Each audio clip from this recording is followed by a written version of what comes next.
Hai hai, apa kabar semuanya? Assalamualaikum warahmatullahi wabarakatuh. Ibu doakan kalian selalu sehat dan tetap semangat belajar. Jumpa lagi bersama saya Ibu Ani di Ayo Belajar Channel. Pada kesempatan kali ini kita akan melanjutkan pembahasan tentang sistem peredaran darah manusia. Kali ini kita akan membahas tentang jantung.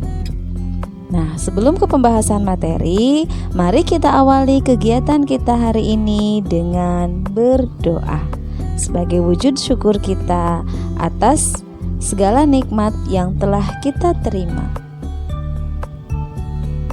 Selanjutnya, ada beberapa tujuan yang ingin kita capai setelah kita mempelajari materi ini. Yang pertama, diharapkan adik-adik mampu menjelaskan bagian-bagian jantung.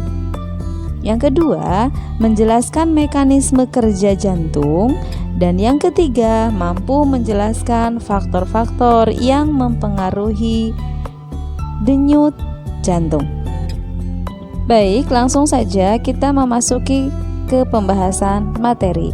Coba adik-adik perhatikan gambar berikut. Ada yang tahu gambar apa ini? Betul, ini adalah gambar jantung. Kita semua punya jantung ya. Nah, coba adik-adik pikirkan di manakah letak jantungmu? Ada yang belum tahu di mana jantungnya? Coba adik-adik pegang dada sebelah kiri dan coba rasakan, adakah di situ getaran? Nah, itulah getaran yang kita rasakan adalah jantung yang berdenyut. Jadi, jantung kita itu terletak di dada sebelah kiri, ya. Nah, pernahkah adik-adik bayangkan apa yang akan terjadi jika jantungmu berhenti berdenyut? Ada yang tahu jawabannya?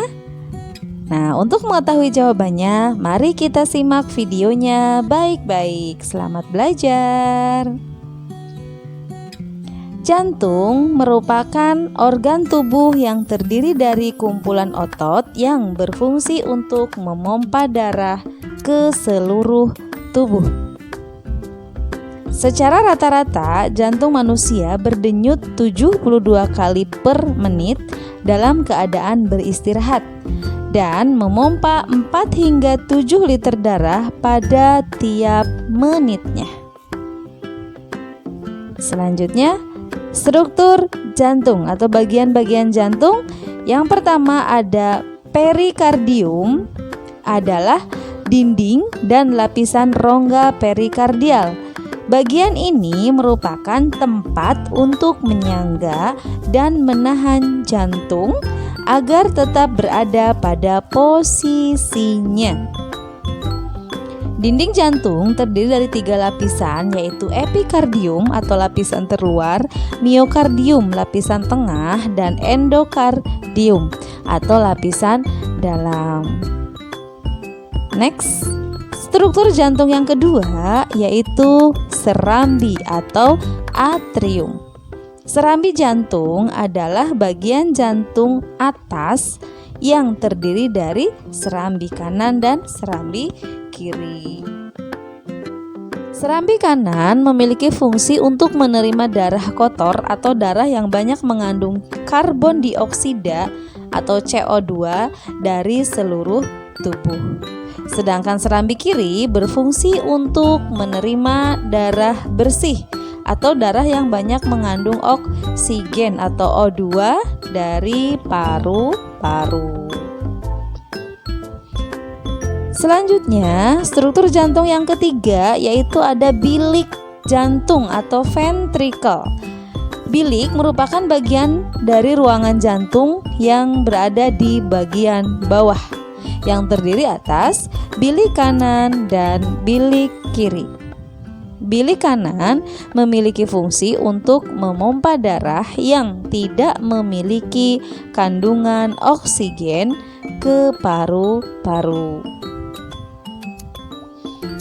Sedangkan bilik kiri berfungsi untuk memompa darah keluar melalui katup aorta menuju ke dalam lengkungan aorta dan kemudian dialirkan ke seluruh tubuh. Nah, itu ya fungsi dari masing-masing bilik. Bisa difahami ya? Selanjutnya, struktur jantung yang keempat yaitu katup jantung. Katup jantung berfungsi untuk menjaga aliran darah agar tetap mengalir ke satu arah. Jantung memiliki 4 katup, diantaranya yang pertama ada katup trikuspid. Fungsinya untuk mengatur aliran darah antara serambi kanan dan bilik kanan.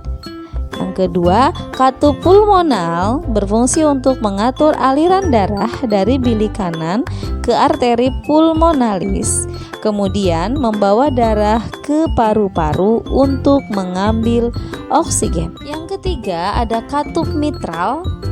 Bagian inilah yang mengalirkan darah kaya oksigen dari paru-paru dan mengalir dari serambi kiri ke bilik kiri. Yang keempat yaitu katup aorta yang membuka jalan bagi darah yang kaya akan oksigen untuk dilewati dari bilik kiri ke aorta atau arteri terbesar dalam tubuh manusia. Ini ya, ada 4 struktur jantung. Coba adik-adik perhatikan gambar berikut. Nah, ini bagian-bagian jantung ya. Ada dinding jantung, bilik kiri, bilik kanan, dan seterusnya. Silahkan adik-adik amati ya. Jantung manusia itu kurang lebih ukurannya 1 genggaman tangan orang dewasa atau 1 kepal tangan orang dewasa. Selanjutnya, bagaimana mekanisme kerja jantung? Nah, yang pertama, darah dari seluruh tubuh akan masuk pertama kali ke serambi kanan, sehingga darah dalam serambi kanan banyak mengandung karbon dioksida CO2 atau darah kotor. Lalu, dari serambi kanan, darah akan melewati katup trikuspidalis menuju bilik kiri. Selanjutnya, darah yang ada di dalam bilik kanan dipompa oleh bilik kanan untuk melewati arteri pulmonalis menuju ke paru-paru, sehingga CO2 dalam darah akan terlepas dan terjadi pengikatan oksigen pada alveolus. Selanjutnya, darah dari paru-paru mengalir menuju vena pulmonalis menuju ke serambi kiri, sehingga darah dalam serambi kiri banyak mengandung oksigen atau kita kenal dengan darah bersih.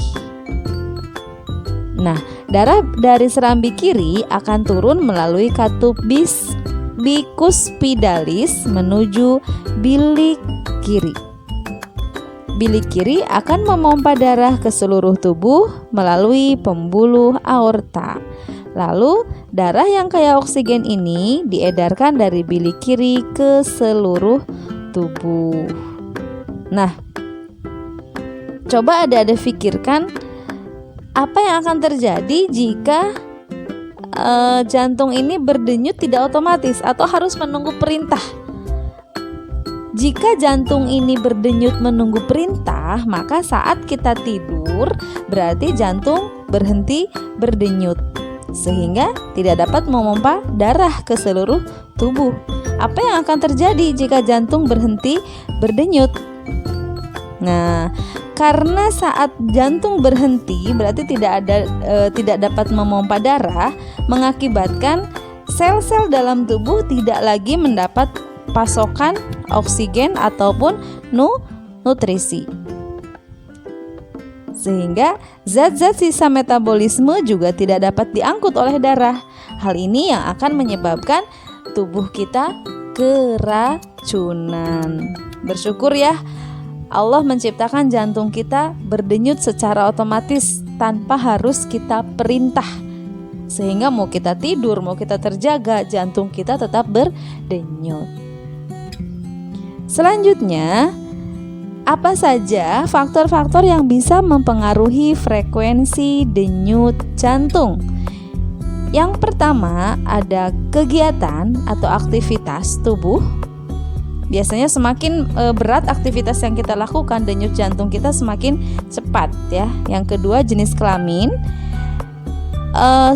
Perempuan itu cenderung memiliki denyut jantung yang lebih cepat dari laki-laki. Yang ketiga suhu tubuh. Semakin tinggi suhu tubuh, denyut jantung juga semakin cepat. Yang keempat, umur. Semakin dewasa umur kita, atau semakin tua umur kita, denyut jantung semakin rendah. Faktor yang terakhir yaitu komposisi ion. Nah, demikian tadi materi pembahasan tentang jantung. Semoga bermanfaat dan semoga bisa difahami ya penjelasannya. Terima kasih Ibu sampaikan kepada adik-adik yang selalu setia dengan Ayo Belajar Channel. Assalamualaikum warahmatullahi wabarakatuh. Sampai jumpa di video-video selanjutnya.